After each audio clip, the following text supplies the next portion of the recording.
Nova série Sem Limite. Eu lembro de um programa que passava, um seriado que passava lá no Brasil, chamado No Limite. Coitado daquele pessoal. Sofreram muito. Alguém se lembra? Se lembra, Marineide? Falou do limite? Lembra? Foi o primeiro programa no Brasil desse de sobrevivência. O pessoal tinha que comer umas coisas esquisitas, se virar para construir alguma coisa lá no deserto, entrar numa mata. Tem vários pelo mundo aí, mas no Brasil o primeiro foi o No Limite, que ia eliminando o pessoal. Como que é? Olho de cabra, eu lembro do pessoal comendo olho de cabra. Eu nem entrava num programa desse, porque não é para mim, não é para mim. O negócio de viver no limite, nesse limite desse jeito aí, não dá. Mas então, eu vou pedir para colocar aqui a primeira imagem já do nosso PowerPoint. Se puder colocar lá, isso, sem limite. A gente quer viver sem limite. Porque, como eu disse no começo, quem não estava aqui, eu vou repetir. O pecado é o fator limitador na nossa vida. Deus criou a gente para viver sem limite. Agora, o pecado limita muito a gente. E tem gente que não gosta de limites. Então, eu coloquei ali, ó, limite é igual segurança. Mas, para muita gente, limite é igual privação. Está me privando de alguma coisa. Então, eu estou limitado, aí eu não consigo alcançar meus objetivos, meus alvos, meus sonhos, porque eu estou limitado. Tem alguma coisa que está me limitando. Mas o limite também impõe segurança. É interessante como que isso funciona, né? Eu já contei isso aqui, mas vou contar de novo. Meu pai era um tipo linha dura. E eu vi um grande palestrante no Brasil, professor de história, história da religião, inclusive. Ele é gaúcho, como minha esposa, e veio da mesma, estudou, foi professor na mesma faculdade onde ela estudou, que é em São Leopoldo, no Rio Grande do Sul, perto de Porto Alegre. Leandro Carnal. Vocês já viram algum vídeo dele no YouTube, que é um dos que mais tem vídeos por aí. Muito inteligente, um homem que lê muito. E ele disse uma coisa: todo pai erra. Todo pai vai errar. Uns por ser liberal demais, permissivo demais, e o filho faz tudo como quer, ou por ser rígido demais. É aquele que dá aquela surra de vez em quando, ou que cobra demais, ou que limita muito, e o outro não põe limite. Então, um erra por pôr limite demais e o outro erra por pôr limite de menos. Ele disse o seguinte: as duas crianças vão estar estragadas. Vão passar algum tempo no psicólogo, no terapeuta, para consertar. O que teve o pai limitador e teve o pai que não punha limite nenhum. Ele falou, tudo bem, porque vai dar certo. O que não pode é o pai ausente. Porque esses dois estavam presentes. Esses dois estão ali, errando, tentando acertar, errando. Ou pondo limite demais, ou não pondo limite nenhum. Pelo menos está ali presente, tentando acertar. O que não pode é o pai que vai embora, é o pai ausente, é o pai indiferente. Isso aí é que faz o estrago de verdade. Aí esse filho acaba nas drogas, acaba virando marginal, ou acaba destruindo a vida. E tem exceções, claro, mas vai ter um estrago grande emocional. Então, o meu pai, ele errou por ser o limitador. Ele punha limite demais. Mas muitos desses limites eram por segurança. Então, eu me lembro que a gente tinha horário para chegar em casa, quando estava na adolescência. Saía sábado à noite com os amigos, aí um horário para chegar. E variava conforme a idade, né? Então, quando tinha 14 anos de idade, era 9 da noite. Depois a gente ficava um pouquinho mais velho, já era 10. Até que 11. E eu lembro uma noite que meu irmão, 3 anos mais novo que eu, e naquela época eu estava com 18, então ele devia ter 15. Ele não cumpriu o horário. E acho que era 10 horas para ele. E ele chegou 10:10. A gente morava num apartamento, e meu pai deixou ele meia hora no corredor, não abriu a porta do apartamento para ele entrar. Vai dormir aí. Você não cumpriu o horário. Depois de meia hora ele abriu a porta, deixou entrar, deu aquele sermão, falou para ele, nunca mais atrasa. Você tem horário. Limitador. Mas por segurança. E aí eu vou dizer mais alguma coisa daqui a pouco. E o que me impressionou foi que, quando eu já estava com 23, já não estava morando mais em casa, mas aí eu fui visitar meus pais. E eu fui no casamento de um amigo, isso era no norte do Paraná. Eles moravam em Cascavel, não, eles moravam em Campo Mourão, meu amigo que se casou em Cascavel. Eu peguei o carro do meu pai, fui com os outros amigos, a gente foi no casamento. Nesse casamento eu conheci a prima do meu amigo que estava se casando. Aí a gente deu certo assim, primeiro momento, falei, eu vou te visitar. Aí ela falou, eu moro em Umuarama, era longe, uns 160 quilômetros. Aí eu falei, vou lá. Aí eu fui. A gente combinou. Fui lá, jantamos juntos, conversamos, foi legal, sem aquela coisa, né? Não tinha pressa. Aí eu saí de lá da casa dela, cidade dela, 1h. Fui chegar em casa entre 3 e 4 da manhã. Aí foi a primeira vez que eu senti, porque eu tinha recém terminado a faculdade, já não morava em casa fazia tempo. Quando eu chego em casa, eu imaginando assim, meu pai vai estar na sala, minha mãe sentada na sala, preocupado, como sempre. Foi a primeira vez que aconteceu. Eles estavam dormindo. Eu ouvi o ronco. Eu entrei em casa às 4 da manhã e falei, ninguém se preocupa mais comigo. Estou livre no mundo, eu estou sem limite agora. Agora é eu que ponho os limites. Agora é eu que tenho que cuidar. E eu me senti menos amado. Porque o limite também demonstra amor.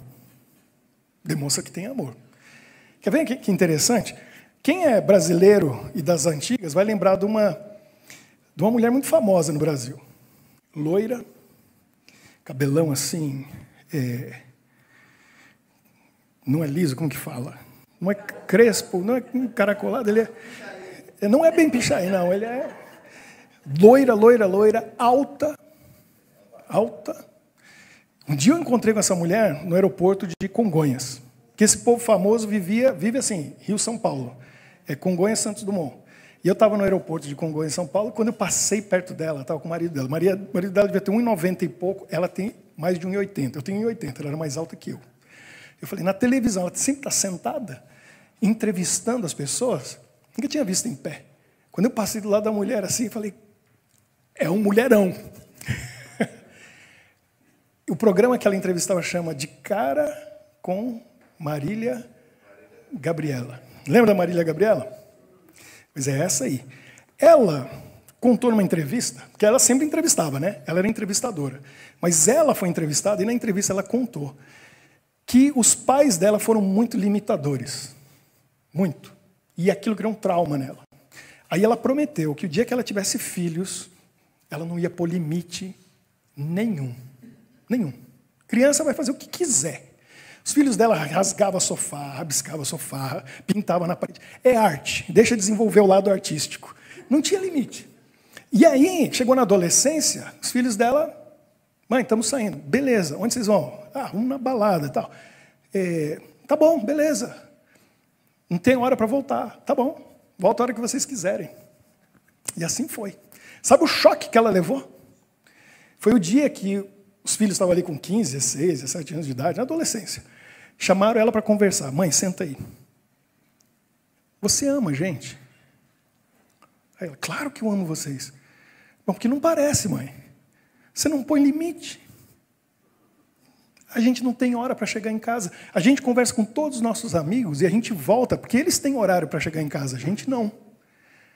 Porque os pais deles se preocupam com eles. E eles são amados, porque eles têm hora para chegar em casa. Mãe, põe hora para a gente voltar para casa. Acredita. Ela contou isso e aí ela tomou um choque. Ela falou, peraí, eu estou fazendo errado. Os filhos pediram para colocar limite, para poder se sentir amado. Então tem limite.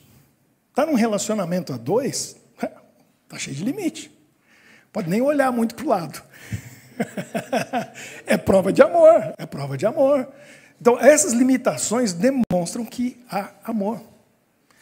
Deus deu leis que nos limitam para a nossa segurança, mas para demonstrar que existe preocupação, cuidado, porque tem muito amor. Então, veja só que o limite é muito bom, é muito positivo. Mas em outros momentos, viver sem limite. Agora, a gente aqui, quero ver quem não é brasileiro. Quem não é brasileiro? Não é brasileiro. Portuguesa. Colômbia. Belga. Belga. Que mais? Angola. Que mais? De onde? Fala aí. Itália. Ó, tem os europeus. Os europeus estão acostumados a dirigir aqui no sistema europeu, né? Que tem os seus limites. Agora, a gente que vem do Brasil, o sistema lá é outro. Chega aqui, ó, quem que dirige? Levanta a mão. Quem tem carro, dirige. Tem carteira de motorista. Beleza, olha só. Aqui, a gente chega aqui. Eu cheguei nos Estados Unidos, morei 8 anos lá. Sempre tive carteira de motorista lá. Tive que fazer um curso para tirar a carteira americana. No momento que eu fui embora dos Estados Unidos, fiquei anos, tinha um limite de tempo. Fiquei anos fora, voltei novamente, tive que fazer tudo de novo, todos os testes, todas as provas para receber de novo minha driver's license, a minha carteira de motorista americana. Cheguei na Bélgica, Brasil e Bélgica têm acordo. Aí eu estava lá na nossa comune, você continua morando, você mora em Jet, né? Eu moro onde o Maurício morou, né? Não, que a gente fala Netherlands, cara. Hans Horen. Gansoren, nem falar. 11 anos de Bélgica, eu vou falar Gansoren. Hans Horen, ok? Como se eu falasse holandês, né? Meus meninos ficam corrigindo a gente em casa. A gente fala as coisas, eles olham pra gente. Não é assim. Aí ele fala, eu repito. Às vezes vai 10 vezes, até que fala, agora tá certo. Você passa por isso também com o Carlinhos? Tá doendo o ouvido, né? Manda parar de falar. Eu cheguei lá em Hans Horen, na comune, que era muito engraçado, porque a gente chegou lá, aí eles já, primeiro encontro, primeira vez, eu e a Michelle chegamos lá em inglês. A gente falava inglês, bem, veio dos Estados Unidos e tal. E eles falam inglês super bem. Aí eles falaram, olha, a gente está conversando com vocês em inglês, porque é a primeira vez. Quando vocês vierem a segunda vez, e olha quantas vezes a gente voltou lá, dezenas de vezes, ou francês ou holandês. A gente olhou um para o outro e falou, e agora? Aí o nosso francês era pouquinho, holandês nada, né? Então a gente chegou lá na segunda vez e já fazia assim. A gente perguntava, porque tinha ensaiado a pergunta, aí ele respondia, a gente conseguia entender. Mas agora, para dizer de novo, a gente olhava um para o outro e ficava conversando em inglês. Aí ele estava ouvindo tudo, entendia, né? Aí ele já falava em francês. Aí eu, beleza. Então a gente foi nesse método muito tempo até aprender. E aí entregamos a carteira de motorista brasileira, tanto eu como a Michelle, e recebi por 10 anos, que foi 2014. Minha carteira de motorista venceu em dezembro do ano passado, 2024. Varia de comuna para comuna. O pessoal que não é belga, que não está aqui na Bélgica, quantas comunas tem em Bruxelas? São 17, se eu não me engano. 19 comunas. Então, são 19 bairros em Bruxelas, mas cada bairro tem a sua prefeitura, né, tem um prédio bonito, tem a sua prefeitura e tem suas regras, tem suas leis. Eu sei que teve gente, acho que o Jean que me contou, que foi no mesmo dia que ele levou a carteira de motorista brasileira, ele já recebeu a belga. Eu tive que esperar 2 meses. Porque lá em Hans Horen, eles foram checar lá no Brasil e ver tudo e tal, até que falaram, chegou. Aí eu fui lá e peguei. Mas eu não fiz prova nenhuma aqui. Eu não aprendi nada como se dirige aqui. E tem as limitações, quem está falando disso. Então, coloca lá para a gente o próximo slide. Isso aqui não tem no Brasil. Eu dirigi por muitos anos no Brasil. Aí eu aprendi nos Estados Unidos. São outras placas. Algumas são iguais, algumas são universais. Tem algumas que são iguais, mas a maioria, 80%, 90%, não é igual. Dá para deduzir. Vou falar para vocês a verdade, tem coisa que eu aprendi 10 anos aqui. Eu aprendi agora, recentemente. Eu estou estudando e eu estou tentando entender o que é essa bendita placa que eu vejo há 10 anos, eu não sei o que é. Que perigo, esse cara dirigindo aqui não sabe o que é essa placa. Vamos fazer uma provinha agora, que eu gostei do quiz semana passada, aquele que eu ganhei. Achei bom, que de repente começou a ficar em primeiro assim, disparou, né? Eu só não acertei todas porque eu falhei 2 ali que não deu tempo de responder, mas das 3 eu acertei 11. Foi rápido, me pegou no começo ali, depois eu peguei o jeito. Mas vamos fazer um quiz aqui, quem dirige? Os europeus quem sabe, vão explicar para a gente. Tem italiano, tem belga, tem o colombiano, não sei como que é lá na Colômbia, deve ser mais parecido com a do Brasil. Né? Mas Angola deve ser bem diferente também, né? Essas placas. Coloca lá a primeira placa para a gente, vamos começar fácil. Fazer igual o Jean fez semana passada. O que quer dizer essa placa?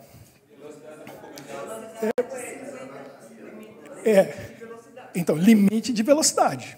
Limite de velocidade. 50 o quê? Não está dizendo ali, no Brasil aparece.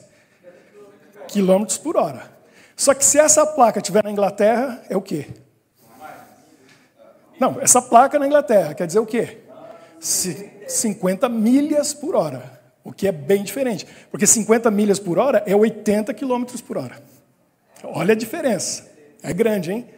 Então tem que saber. Se for na Inglaterra, mesma placa. Só que lá é milhas. Então aqui, 50 quilômetros por hora para nós. Vamos ver a próxima placa. Aí já mudou. Já mudou. Redonda com fundo azul. Não tem. Não. Tá vendo? Quem tem que estudar para saber, não é? E a gente dirige outros países, né? Porque varia um pouquinho. Você vai para a França, tem algumas placas que não tem, na Alemanha, na Holanda. Isso aqui é velocidade mínima. Você não pode ir abaixo de 30. Porque tem lugar que, se você for muito devagar, vai causar acidente. Então, o mínimo é 30. Agora já está sabendo. Alguns lugares vai ter velocidade máxima. Vamos ver a próxima placa. Vamos ver quem sabe. Agora já mudou. É fundo azul também, só que não é redondo, é quadrado. Olha só. Agora sim, é uma sugestão. Tá? Então, 50 é uma sugestão. Não é limite de velocidade. Limite é a redonda com vermelho. 50 quadrado. Ó, redondo é velocidade mínima. Quadrado quer dizer o quê? Sugestão. Aqui é melhor ir a 50 por hora. Só está sugerindo. Se você passar, não tem problema. Mas recomenda ficar nesse limite. A próxima. Essa aqui. Para quem não é da Europa, a gente fica doido. Viu, Mário? A gente não... O que quer dizer isso aqui? Quem está aqui há muito tempo sabe. Fim do limite. Aí eu estava lendo sobre isso. Olha que absurdo. A placa está indicando, ó, até aqui era 50, acabou, não é mais 50. Não é mais fácil colocar agora é 90 ou agora é 70 do que dizer acabou 50? Mas por quê? Porque aí que devia ter o curso que eu devia ter feito, quando me deram por 10 anos uma carteira de motorista belga. Porque você tem que saber quais são os limites em cada região do país. Então a gente sabe, hoje eu já sei, que tem zonas que são 50, na cidade geralmente é 50. Quando for 30 vai aparecer, aqui é zona hospital, escola, né? A Vana falou ali, aí vai ser 30. Mas normalmente você sai da cidade é 70, em alguns lugares 90, nas rodovias 110, até na Bélgica 120. Na França qual que é o limite? Rodovia. 130. 130. 130. Então, aí vai indicar. Quando aparece riscado, normalmente, em qualquer lugar do mundo mais racional, quando tem um risco assim, quer dizer proibido, né? Proibido. Aqui dizer, não, acabou 50 agora, não é mais de 50, na verdade. Você pode ir a mais de 50. Vamos ver a próxima. Isso aqui deixa qualquer estrangeiro doido. E eu falar para vocês, 10 anos de Bélgica, eu já errei muito com essa bendita placa. Porque para mim ela diz, sabe o que ela diz para mim? O que está no meio dela. Nada. Ela diz nada. E na verdade o que ela quer dizer? O que quer dizer essa placa? Você encontra na cidade o tempo todo. Não pode entrar. Não pode entrar. A rua está temporariamente impedida. Se eles estão fazendo uma construção na rua, então é uma rua sem saída temporariamente. Está ali, não entra, porque não tem saída. Está em construção, está bloqueado. Mas eu olho para essa placa, eu sempre olhava, demorei 10 anos para entender isso aí. Eu entrava, porque para mim não diz nada. Mas ela quer dizer, não entra. Não entra porque essa rua não tem saída. Levou multa já com essa bendita placa. Uhum. Podia, e aí colocar essa bendita placa. E essa placa não diz nada, né? Pois é. Olha aí, vamos ver a próxima. Essa aqui Essa aqui, fora da América do Sul, no Brasil, essa aqui é universal. Nos Estados Unidos, eles usam essa mesma, só que é escrito de preto. O Jean deve lembrar bem, porque ele morou lá há muitos anos. Está escrito assim, do not enter. Proibido entrar, não entre. Contramão. Essa aqui a gente... Mas no Brasil é uma setinha preta cortada assim de vermelho, né? Que é proibido entrar, contramão. Vamos ver a próxima. Isso aqui. Ah, já levou multa também, né? Proibido estacionar. Proibido estacionar. Vamos ver a próxima. E essa? Proibida parar. Não pode nem parar ali, né? Nem parar nem estacionar. Na outra, proibido estacionar. Pode parar, mas não pode estacionar. E essa, nem parar nem estacionar. Bem diferente do que a gente está acostumado em outros países. Isso aqui é europeu. Está aprendendo bem, né, Alex? Na Alemanha, você viu essas placas quando você morou lá? Já foi se habituando? Um pouquinho. É isso aí. A gente tem que aprender. Vamos ver mais uma. E essa aqui? Proibido ultrapassar. Dá mais lógico. Porque agora, se é daltônico, daltônico olha a placa, um carrinho do lado do outro. Beleza. Beleza, né? Porque o negócio está na cor. Mas se a pessoa é daltônica, ela não vai ver a diferença da cor. Vai complicar. E a próxima?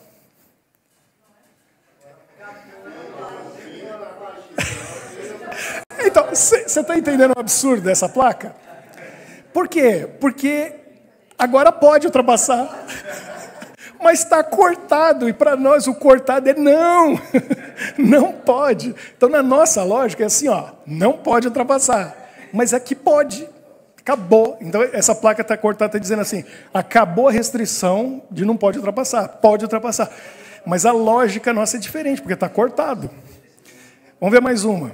Essa aqui não pode errar, hein? Essa aqui, se errou, vai bater de frente. Vai bater. É preferência de quem vem. Tem muito, né? Porque eles colocam aqueles canteiros, às vezes, de flor. Às vezes tem... Eu lembro um dia, olha só, o Kalel, não sei se alguém conhece o Kalel, é um menininho aí de 6 anos, que corre aí, né? Meu mais velho. Quando ele tinha 3, mais ou menos, talvez nem 3 ele tinha. Um dia, foi tão interessante. A gente estava no carro, passamos por um daqueles zigue-zague assim, que passa um carro, né? Aí ele, olha como que ele fez, foi tão engraçado. Ele olhou para mim e falou assim, papai, o que é aquilo assim, ó? Entendeu?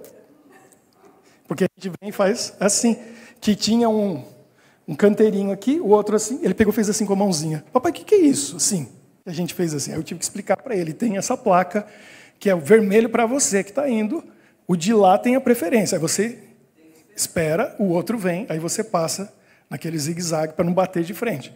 Vamos ver mais uma. Essa, eu vi 10 anos de Bélgica, 11 anos agora, não sabia o que era. Não tinha noção o que era isso aí. E está em todo lugar, para todo lado tem essa bendita aí. Né? O que quer dizer isso aí? Não é. Não é. Na Bélgica... Olha só, é complicado isso aí, porque se você não souber, não tem como deduzir. Olhando para ela, você não deduz. Não tem como saber. E tem em toda a estrada. É o seguinte, se tem essa placa, ela está dizendo para você, não se preocupe. É isso que ela está dizendo. A via que você está é preferencial. Então, se tiver qualquer rua, eles vão ter um pare. Você pode ir direto. Aí não se preocupa. Agora, se aparecer a próxima, começa a se preocupar. Olha para os lados, porque agora não é mais prioridade. Então, como tem muito aqui, né, as rotatórias, como que fala em francês? Rond-point. Rond-point. Como que o português fala diferente? Rotunda. Eu aprendi essa palavra no português de Portugal, rotunda.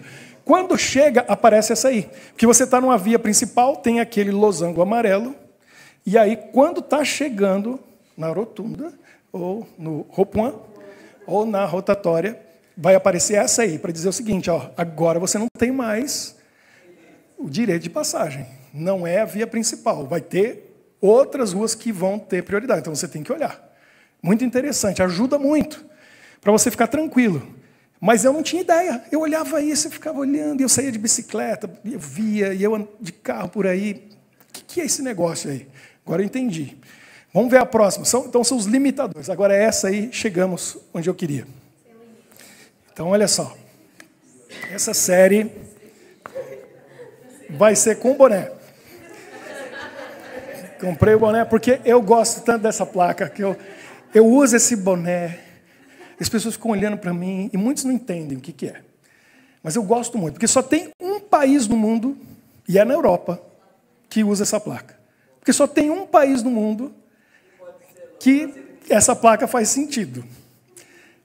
Quem já viu essa placa, primeira mão, na estrada? Quem já viu? Morou na Alemanha. Já viajou na Alemanha. O que quer dizer essa placa? Sem limite. Só nas rodovias Autobahn, na Alemanha, é enorme, né? É uma rede enorme de rodovias que corta a Alemanha inteira. E aí muita gente questiona por que não tem limite. Primeiro é o seguinte, não é na Alemanha inteira, e não é em todas as rodovias. É nas autobahns, tem pedaços grandes, tem pedaços curtos, tem algumas partes que tem essa placa. Então, normalmente, o limite de velocidade é 130. Às vezes vai ser 120, às vezes vai ser 110, às vezes vai ser 100, vai estar postado. Mas, normalmente, como eles têm as melhores rodovias do mundo, como geralmente é plano, e elas são largas e novas, não tem limite. Quando você vê essa placa, o céu é o limite. O céu é o limite. Não tem limite. Então você pode ir na velocidade. Meus meninos perguntam para mim, papai, onde que é mesmo que tem aquela estrada que pode ir quanto quiser? Então essa placa diz sem limite. Agora vamos pensar, é interessante isso aqui. Porque, primeiro vamos ver uma coisa. Eu vou mostrar um vídeo para vocês, vamos ver uma coisa. Pode passar a próxima imagem. E aí depois, vamos falar um pouquinho do sem limite. Mas deixa eu contar uma coisa para vocês. Esse carro não é para qualquer um, nem para rico. Né? Geralmente quem compra esse tipo de carro, a média, eu vi um estudo mostrando, a média são pessoas que têm geralmente 32 carros, 2 iates e um avião. Essa é a média dos bens que tem a pessoa que compra esse carro. Porque esse carro aí, e os modelos novos da Bugatti, chega a custar 4 milhões de euros. Então, não é para qualquer um. É para quem tem dinheiro, assim, tem dinheiro para não sei o que eu faço com tanto dinheiro. Olha só esse carro, que loucura. Para aqueles que gostam de carro, entendem um pouco, o Bugatti Chiron tem 1.479 cavalos de potência. É um absurdo, porque nem carro de Fórmula 1 chega na velocidade que ele chega, carro de Fórmula 1 não chega. Para vocês terem uma ideia, quando eles estavam desenvolvendo o motor do Bugatti e estavam testando a aerodinâmica, eles foram na Fórmula 1 conversar com o pessoal. E sabe o que o pessoal da Fórmula 1 falou para eles? Desculpa, mas a gente não pode ajudar, porque aqui a gente chega a 330, 340. Então a gente não chega nessas velocidades aí, vocês vão ter que estudar com outro pessoal, em outro lugar, porque a Fórmula 1 não ajuda vocês. O motor do meu carro, o motor de vocês é o quê? 1.8, 2.0. Hoje os motores estão ficando menores e mais potentes. Isso não quer dizer muito. Né? Meu carro anterior tinha um motor 1.3, esse é o tamanho do motor. Mas tinha 136 cavalos de potência. Isso antigamente não existia. Então, cada vez mais os carros com a tecnologia estão ficando com motor menor, mas mais possante. Motor grande, né? 2.0, 2.6, passou de 3, já é um motor enorme. Quando você chega naquelas BMW 7, que é motor grande, 4.5. Esse aqui é um motor 8.0. É gigantesco. Quantos cilindros tem o motor de vocês? 4 cilindros normalmente. Quando tem um carro 6 cilindros, 3, hoje está cheio de carro com 3 cilindros, né? que é legal. Sabe quantos cilindros tem essa nave aí? 12. São 2 motores de 6 cilindros. Não, desculpa. Não, é mais, espera aí. Deixa eu ler aqui. Ele é 8 cilindros. Desculpa, ele é 16 cilindros. São 2 motores de 8 cilindros. O motor V8 já é dos mais possantes que existem. Tem 16 cilindros. Você imagina o que é isso? É uma coisa feita para andar, a gente vai ver, a mais de 400 km por hora. Esse foi o carro que bateu o recorde. Hoje já tem outros, porque com carro elétrico já tem um carro do pessoal lá da Croácia, Rimac, que já bateu e tem outros mais. Mas esse carro foi o primeiro que passou dos 400 km por hora. E é um avião no chão. É uma coisa fantástica. Se pôr asa, vai embora. Então, não pode na Bélgica. Na Alemanha. Vamos ver o vídeo? Vamos ver o vídeo? E aí eu vou contar umas coisas para vocês. Olha o vídeo. Esse é o Bugatti Chiron na Autobahn, na Alemanha. Porque tem maluco. Porque é o seguinte, tem um programa lá na Inglaterra chamado Top Gear. Tinha, acabou. Top Gear. Eles fizeram isso. Eles pegaram o Bugatti Chiron e levaram na pista de testes da Volkswagen na Alemanha. É uma pista, 8 quilômetros, ela é gigantesca. A curva para entrar na reta, o carro já faz a quase 200 km por hora. Imagina você fazer uma curva, 200 km por hora, porque ela é inclinada. E entra na reta, e eles fizeram os testes lá para levar a velocidade máxima. Naquele momento foram 407 km por hora. Acho que um pouco mais. 407. O que mais me chamou a atenção foi que, no momento que o piloto, vamos chamar assim, né? Nem motorista, é um piloto, não é condutor, é o piloto, capacete e tudo. Quando ele chegou naquela velocidade, o que me impressionou foi o seguinte: ele disse, se eu continuar a essa velocidade, mais de 400 km por hora, em 15 minutos não tem mais pneu. Imagina o risco. Os pneus vão durar 15 minutos andando àquela velocidade. Tanta... Porque é o seguinte, a aerodinâmica é que é um grande desafio. Porque tem muitos carros, tem muitos, que andam a 300 km por hora, até 350 km por hora. E com 500 cavalos, 600 cavalos, você consegue fazer isso. Você precisa de mais 1.000 cavalos para conseguir os outros 50 km por hora. Por quê? Porque é por causa da pressão, a resistência do ar, que fica muito grande. Então é uma conta exponencial. Só que ele falou, não tem problema, porque se eu estiver andando a essa velocidade, em 15 minutos não tem mais pneu. E o tanque de gasolina é gigantesco, mas em 12 a gasolina acaba. 16 cilindros, imagina o combustível que está indo, né? Bebe mais que aqueles tio lá no Brasil que vão para o bar. É o famoso cachaceiro esse carro. Bebe muito, bebe muito. Olha o vídeo. É um dos vídeos que você acha no YouTube e você vai ver o pessoal que vai para a Autobahn. E a gente, às vezes, que não é alemão, mas vai para lá, para numa estrada onde é permitido. Você pode estar 200, 250, né? A polícia está na frente, ela sai e deixa você passar. Porque é uma sensação muito interessante, você não está fazendo nada ilegal. Dá para a gente ver o vídeo? Beleza? Vamos ver o videozinho. Olha aí.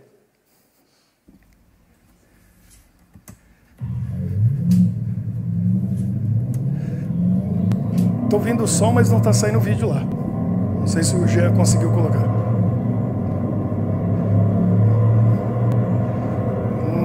Não tá passando. É o programa, né? Tem que sair do... Isso, agora vai dar... Olha aí. Então, aqui do lado de cá é o velocímetro do carro e ali é o GPS que corrige para a velocidade real. Eu já vou fazer um desafio aqui para vocês. Não dá para ver bem claramente 100 por hora. Mas tem um dia na semana, eu não sei quando foi feito, mas eu tenho certeza, porque só tem um dia na semana e um horário que dá para fazer isso com segurança. Então eu tenho certeza o dia e o horário que foi. Essa está aí, porque é isso que eu faria. Olha lá, tá aqui, eles estão esperando. Tem partes da Autobahn que tem 2 faixas. Obviamente eles escolheram um local que tem 3 faixas para ficar mais seguro. Não se preocupe, o vídeo só tem 2 minutos. Esse é o tempo que levou para chegar a 400 km por hora. Ó, não está acelerando ainda, está mantendo ele no 180, tá vendo? Agora vai vir uma reta e eles vão, como diz os meus meninos, né, sentar o pé. Olha lá. Agora vamos acelerar. 190. Agora. 200. Alguém já andou a 200 por hora? Só eu? Só eu? Ah, tem muitos que andam a 200 por hora aí. Ó, 250. Olha isso. 300. E que fácil, né, para o Bugatti Chiron chegar a 400. Olha só, 350, 360, 370, 380, 390,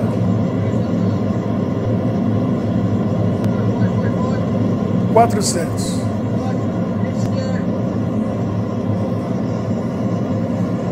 E eu acho que vai a 417. Não sei se eles vão chegar aí nesse vídeo. Passou uns carrinhos ali do lado, vocês viram? Aqueles carros estão ali a 160. Imagine e você vê um carro passando a mais de 400 km por hora do seu lado. Quer dizer, você se vê, né?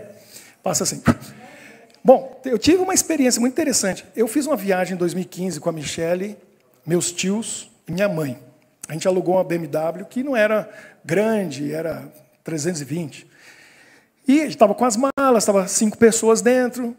A gente rodou, foi fazendo um giro pela Europa.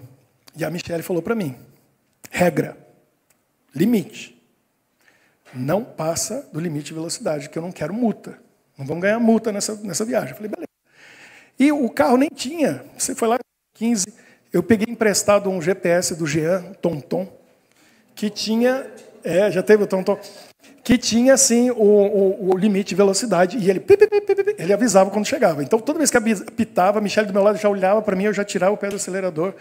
Sempre mantive. Lugares 110, alguns lugares 120, alguns lugares 130. E foi indo. E eu tinha feito o roteiro e eu sabia exatamente o momento que a gente ia entrar na Alemanha e entrar na Autobahn. E eu falei, eu respeito a regra. E eu respeitei. E a gente voltou e não teve multa. Na hora que entrou na Alemanha, a Michele está lá, mexendo em alguma coisa. Olhando, quando ela olha assim, 170, 180. Ela falou, o que está acontecendo? Eu, o quê?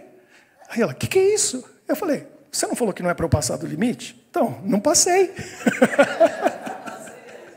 Aí eu virei para trás, minha mãe e meu filho, falei, é que não tem limite. E aí estava 170, 180, não abusei, né? Afinal, minha mãe estava ali, eu tinha que cuidar, né?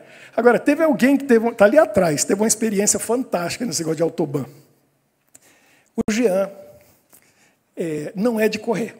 Não é, Luciana? De jeito nenhum, que eu já viajei muito com o Jean, de ficar assim até frustrado, porque falei, a estrada permite, o carro é bom. Né? O Jean já teve BMW, Audi, os carros da firma dele que cedem para ele. A gente viajou e a gente foi para a Alemanha, e o Jean é 120, tranquilo, está ali, para ele está bom demais, já está rápido demais. Mas aí um dia ele estava indo com um colega de trabalho para um trabalho, eles tinham que pegar um voo em Frankfurt. E eles estão indo para o aeroporto. E ele está dirigindo uma BMW que eles alugaram para o trabalho que eles estavam fazendo. E ele, um amigo, não sei se era um americano, um brasileiro, um amigo dele, não me lembro. Sei que eles estão indo para Frankfurt, e quando eles olham no mapa e se dão conta, eles estão indo para o aeroporto errado. Tem um que fica para o sul de Frankfurt, que é o internacional, o grande e tal, e tem um outro que era lá no norte, longe, muito longe. Ele olhou assim, olhou para o relógio, olhou para o tempo, falou, perdemos o voo. O amigo dele falou assim, encosta aí. Perdemos nada. A gente está na Alemanha, a gente está na Autobahn, e esse carro aqui permite. Pegou o volante, pegou o caminho de volta, 220, 240. Chegaram no aeroporto, não só a tempo, mas muito antes que tiveram que ficar sentado na frente do portão, esperando. Porque, né, Autobahn, 200 quer dizer, o dobro que a gente anda aqui, 120. É o limite, 240. Então, metade do tempo estava lá. Né? Não vou nem perguntar, porque eu sei que tem uns malucos aí que já fizeram coisa que depois a esposa vai querer pegar eles e não vou nem perguntar. Mas olha que interessante. O limite... Bom, deixa eu perguntar. Que dia que esses indivíduos fizeram aquela filmagem? Que dia da semana? Domingo. Sabe por quê? Porque na Alemanha já tem leis que proíbem trabalho no domingo. E esse é um estudo que alguns já fizeram comigo e a gente ainda vai fazer. Então, no domingo, certos trabalhos não podem, entre eles, os caminhões. Caminhão só roda nas rodovias na Alemanha no domingo se for algo perecível, algo que não tem como. Então, não tem caminhão na estrada, já facilita muito. Que horas, pela luz do sol ali, que horas que você acha que era aquilo? Domingo de manhã, antes do sol nascer.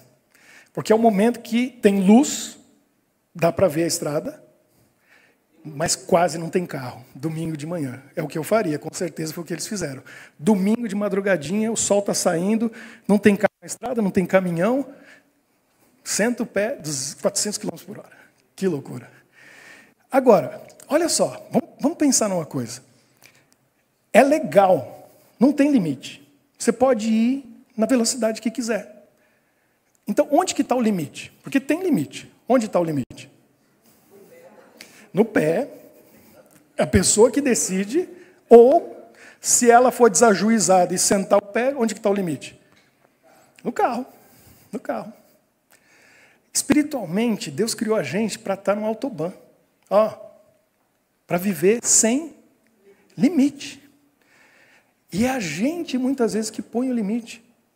Ele não põe limite. Somos nós que limitamos na nossa fé, que é pequenininha demais. É o carro que a gente está usando que não desenvolve. Não vai. Então, espiritualmente falando, Deus colocou todo mundo no autobahn e falou, viva sem limite. Mas o pecado é o limitador. O pecado colocou a gente numa situação que a gente fica limitado. Por quê? Porque a nossa fé não desenvolve, não cresce. E a gente fica sempre na marcha lenta. Eu me lembro uma vez que meu irmão estava com uma esposa de um amigo. Ele era adolescente lá no Brasil. E ela era aquele tipo de motorista que não aprendeu que o carro manual, né? Carro, antigamente, no Brasil, até hoje, né? A maioria é manual. Ela não sabia que tinha terceira marcha. Já viu gente assim? Era a primeira para sair, punha a segunda e vai embora. E aí desenvolve velocidade e aquele motor tá... É isso aí. E a gente fica, passa a marcha, passa a marcha. E ela, o quê? Está falando que língua? Não, passa a terceira. Aí ele deu uma aula para ela, falou, tia, ele tinha 14 anos.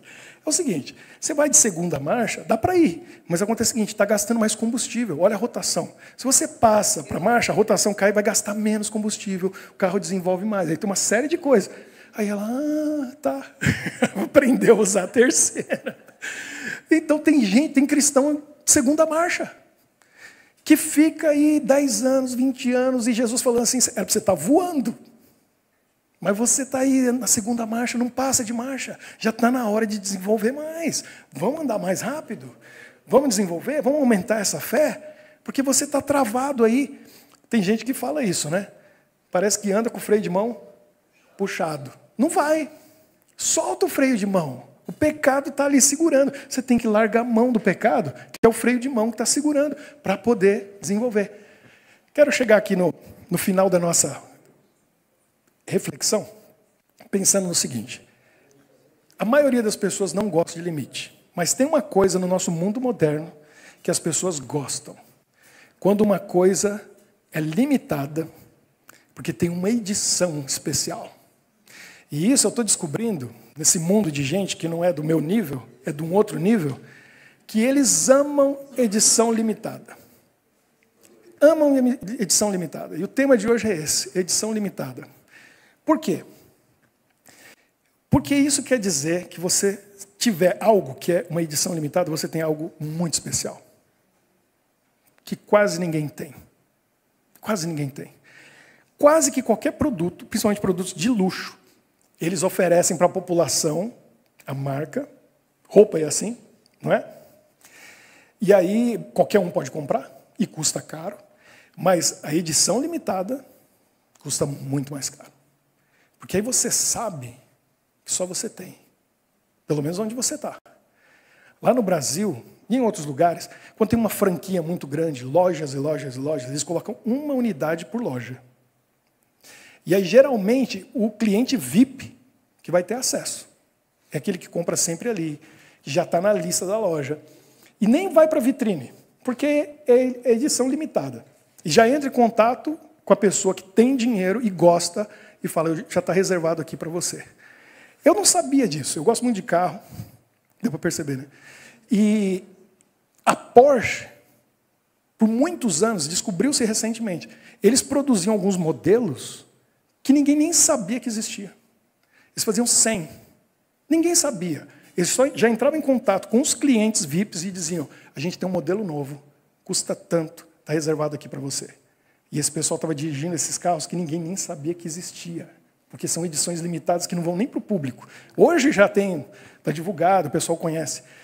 E aí a Ferrari faz isso. Eles lançam um modelo, e o modelo para o pobre custa 200, 300, 400 mil euros, às vezes até mais. Esse é para o pobre.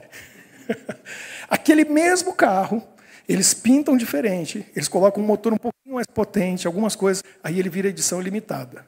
Edição limitada. Aí ele vai custar, dobra? Se dobrasse até esse comprava. Aí é milhões.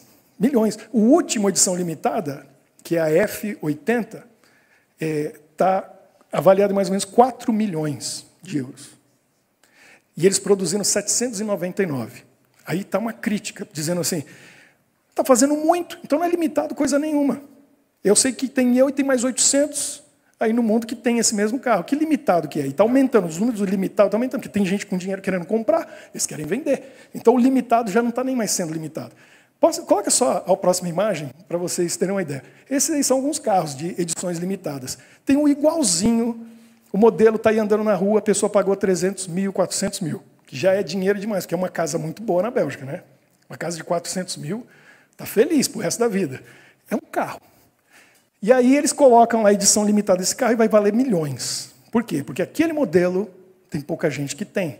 Outra coisa que tem muita edição limitada, que é caríssimo, pode ser, por favor, a próxima imagem. Esse é um dos relógios mais caros do mundo. Patek Philippe. Tem modelo de relógio desse, que custa o preço da casa na Bélgica. Você coloca no pulso. 500 mil de euros. Um relógio. E eu vi uma entrevista com um cara desses bilionários, ele tem 8. E aí ele pagou meio milhão no relógio dessa marca, porque ele falou, esse aqui eu sei que só tem 10 no mundo. E eu sei que quem tem esse modelo é o Messi. O Messi tem, ele sabe quem é. O Messi tem, não sei quem tem, não sei quem tem, não sei quem tem, eu tenho. Aí ele se sente especial. Por quê? Porque meu amigo que é milionário, meu amigo rico, meu amigo que pode comprar tudo, não tem, eu tenho. Porque não basta ter dinheiro para comprar essas coisas. Você tem que fazer parte do clube, tem que estar na lista, tem que ser escolhido, tem que ser amigo da marca. Já tem que ter comprado muitas unidades daquela marca para eles separarem para você e dizer, você agora tem o direito de ter uma edição especial. Olha que coisa. Aí eu quero dizer para vocês o seguinte. A coisa mais especial que existe nesse mundo não é nada que tenha ouro, que tenha prata, que tenha diamante. Porque tem modelos desses ali, olha aquele lá em cima na esquerda. São diamantes. Olha o tanto de diamante que tem ali em volta. Para colocar no braço, que vai mostrar a hora, tanto quanto esse relógio que eu ganhei de um casal de amigos meus aqui na Bélgica, estou no Brasil hoje, mostra a hora igualzinho esse relógio aqui. Mas é porque tem diamante, é uma joia. É uma coisa preciosíssima, caríssima, para a pessoa sentir que tem um valor, porque ela tem algo único. Algo único. No reino de Deus, Deus diz assim, ó, minha prata, meu ouro. Ele é dono de tudo. Deus já falou o que é ouro no reino dele. O que é ouro no reino dele? Ouro é o quê? Asfalto. Asfalto. Aí a gente acha tão bonito o asfalto que pendura na orelha, pendura aqui no pescoço, pendura. E Deus olha assim, esse povo maluco fica pendurando asfalto. Porque para ele é asfalto. A gente vai andar em ruas de ouro. Para ele, ouro é asfalto. Para ele, essas coisas não têm valor. Não tem valor. Porque ele é dono disso tudo, ele colocou aqui nesse mundo, no princípio, para a gente usar, usufruir. Sabe o que tem valor para Deus? Que tem um preço inestimável, porque é único. Não é edição limitada. Limitada porque tem poucas unidades. É porque tem uma unidade só. Tem uma unidade só. Olha o que diz 1 Coríntios 6, 19 a 20. Qual que é o preço? Qual que é o preço que tem algo único? Porque uma coisa, já viram, que é limitado, que é precioso, o preço fica muito mais alto. Diz assim, acaso não sabeis que o vosso corpo é santuário do Espírito Santo que está em vós, o qual tendes da parte de Deus, e que não sois de vós mesmos. Você não é seu, porque fostes comprado por preço. Agora, pois, glorificai a Deus no vosso corpo. A gente não pertence a gente pertence a Deus. Por quê? Eu já contei aqui. Primeiro, porque Ele fez a gente é dele porque fez. Segundo, Ele perdeu. E aí Ele fez o quê? Aqui diz o quê? Que Ele comprou de volta por um preço. A gente é dele 2 vezes. Porque Ele criou a gente e porque Ele pagou um preço por essa peça. Está estragada essa aqui. Mas Ele é especialista e Ele conserta. Né? E vai deixar perfeito. Essa peça única, que valor que tem? Não é edição especial, é única. Não tem outra no mundo. Tem 8 bilhões de pessoas no mundo. Você é uma peça única de Deus. Não tem outra igual. Você não é edição limitada. Você é uma peça única. E o inimigo de Deus sabe disso. E ele sabe o valor que você tem. Por isso que ele está louco para pegar você. Ele não quer que Deus leve você. Olha o que diz aqui. 1 Pedro 1, 18 a 19. 18 e 19. Sabendo que não foi mediante coisas corruptíveis, como prata ou ouro, que fostes resgatados do vosso fútil procedimento, que vossos pais vos legaram, mas pelo precioso sangue, como de cordeiro, sem defeito e sem mácula, o sangue de Cristo. Qual que foi o preço? Qual é o nosso preço? O sangue do Filho de Deus. O sangue de Jesus. Que valor que tem uma alma? Que valor que tem uma pessoa? Custou a vida do Filho de Deus para pagar o preço, como diz aqui, para ser resgatado. O que é o resgate? É o preço que foi pago para ter de volta. O preço que foi pago para ter de volta. Mais um, Salmo 49, 8 a 10. Escute isso. Pois o resgate de uma alma. Salmo 49, 8 a 10. Se você quiser marcar, depois olhe aí. O resgate de uma vida, de uma alma, não tem preço. Marque esse texto aí na sua Bíblia. Quem tem outra versão, olha aí para mim e diga. O que está escrito? Salmo 49, 8. Pois o resgate de uma alma não tem preço. Não tem preço.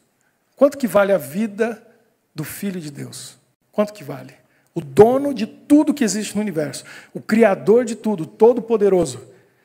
Não há pagamento que o livre para que viva para sempre e não sofra decomposição. Pois todos podem ver que os sábios morrem, como perecem o tolo e o estúpido, e para outros deixam os seus bens. As pessoas morrem, rico, o tolo ou o estúpido deixa tudo para outra pessoa, porque dessa vida não se leva nada. Quanto que vale a vida de uma pessoa? Disse aqui, não tem preço. Esse é o valor. Então a gente não é edição limitada. Nós somos peças únicas. Então quando eu estou na minha casa, eu olho para minha esposa, não tem outra igual ela no mundo. É única. E é minha. E eu dou o valor que ela merece. Porque o valor dela é o quê? Segundo a Bíblia, segundo a palavra de Deus, inestimável. Não tem como estimar, não tem como. Traz alguém e avalia. Não tem como. Porque custou o sangue de Jesus. Eu olho para os meus filhos, eles são únicos. Eles são meus. Não tem preço. O que eu tenho de mais valor? Não são os bens materiais. Não é o conhecimento. Não é quem eu sou. São as pessoas. Porque no reino de Deus o que tem valor é gente. É gente. E segundo a gente estuda e entende, a gente vai receber uma coroa no reino de Deus, que vai brilhar de ouro, com pedras preciosas. E essas pedras preciosas na nossa coroa representam pessoas. Ela está ali, não é porque ela tem valor, a coroa em si, porque é de ouro, porque é asfalto. As pedras preciosas estão ali, não é porque a pedra preciosa tem valor, é porque ela representa uma alma, uma pessoa que chegou lá, graças a quem? A Jesus que salvou, mas você que ajudou a pessoa a chegar lá. Isso é que é o valor verdadeiro no reino de Deus. O valor verdadeiro é o quê? Seres humanos, pessoas que vão viver eternamente com Ele. Então, nós temos que colocar a nossa escala de valor no lugar. E dar valor ao que tem valor. E amar as pessoas e usar as coisas. Não usar as pessoas e amar as coisas, como o mundo faz. E é isso que o pecado colocou na mente de cada ser humano. Use as pessoas e ame as coisas. Inverteu. Deus deu as coisas para a gente usar. E os seres humanos para a gente amar. Por quê? Porque o que tem valor no reino de Deus é isso. Agora é aquela hora da gente orar. E eu quero convidar você para a gente vir aqui fazer o nosso círculo e a gente dedicar a nossa vida a Deus, entendendo: Senhor, eu quero viver uma vida sem limite. Porque tem limite para Deus? Se meu Deus não tem limite, Ele é meu Deus, e Ele está comigo, eu tenho fé nele, eu vou viver uma vida sem limites. Ele pode tudo. Quem vai limitar o poder de Deus na minha vida, quem é? Quem que limita o poder de Deus na minha vida? Quero ouvir. Quem que vai limitar o poder de Deus na minha vida? Eu mesmo. Certo? Agora, se eu tiver fé em Deus, ninguém pode limitar. Nada vai limitar o poder de Deus na minha vida. Porque Ele pode tudo. Eu tenho que entender o valor que existe. Pode chegar mais pertinho. O valor que existe em cada ser humano. Custou o sangue de Jesus. Cada um de nós. A gente tem um valor inestimável. A Bíblia diz não tem preço o valor de uma alma humana. E é isso que a gente tem que entender hoje. Saindo daqui entendendo. Eu sou uma peça única que Deus criou. E Ele olha para mim e Ele vê que o Filho dele morreu por mim. O valor que eu tenho para Deus é grande demais. Não coloque limites na sua vida. Creia nesse Deus que pode tudo. Que colocou você numa rodovia e falou: voa, vai. Não fica aí andando devagarzinho. Não, você vai chegar longe. Você vai atingir seus sonhos, seus objetivos. Confie nesse Deus, entrega tudo. Acredita nele. Não é você. Eu não posso nada, mas com Deus eu posso tudo. Porque Ele pode tudo. Vamos orar. Senhor nosso Deus, hoje foi interessante, diferente. Ajudou a gente a refletir um pouco sobre os limites que nos protegem. Às vezes a gente se sente limitado, porque a gente não consegue atingir algumas coisas. Quebre os limites que o pecado impõe. Esteja na nossa vida como Deus Todo-Poderoso, que pode todas as coisas. Aquele Deus que não tem limite nenhum para Ele. Ajuda a gente a ter fé e acreditar, de verdade, nesse Deus que pode tudo, para a gente poder alcançar uma vida não mesquinha, pequena, pobre, limitada, mas uma vida já nesse mundo e depois na eternidade, onde o céu é o limite, onde a gente possa voar e atingir sonhos, objetivos, planos com Deus Todo-Poderoso, que vê em nós um valor inestimável, que nós somos únicos para Ti. Abençoe, Senhor, cada um que veio aqui hoje dedicar tempo para Te louvar e para ouvir a Tua palavra. Nos abençoe, de verdade, ao sairmos daqui para enfrentarmos essa semana, nos lembrando que a gente foi criado, não para ficar na segunda marcha, andando devagarzinho, mas para desenvolver, crescer, que a nossa fé cresça, aumente, e que a gente vá com toda segurança, porque o Senhor está no controle, cuidando de nós, sem medo nenhum, a gente possa seguir rumo aos alvos propostos para nós nesta vida e depois a vida eterna, na Tua presença para sempre.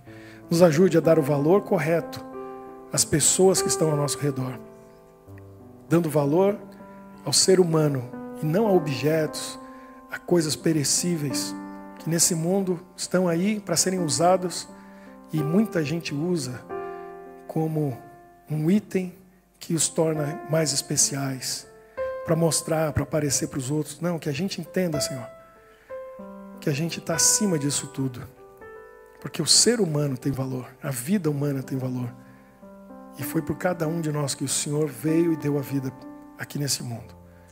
Abençoa-nos É o que pedimos, Senhor, e oramos. Também por aqueles que estão online, acompanhando em casa, que recebam a Tua bênção, o Teu poder. Em nome de Jesus oramos. Amém. Amém. Que Deus abençoe a todos.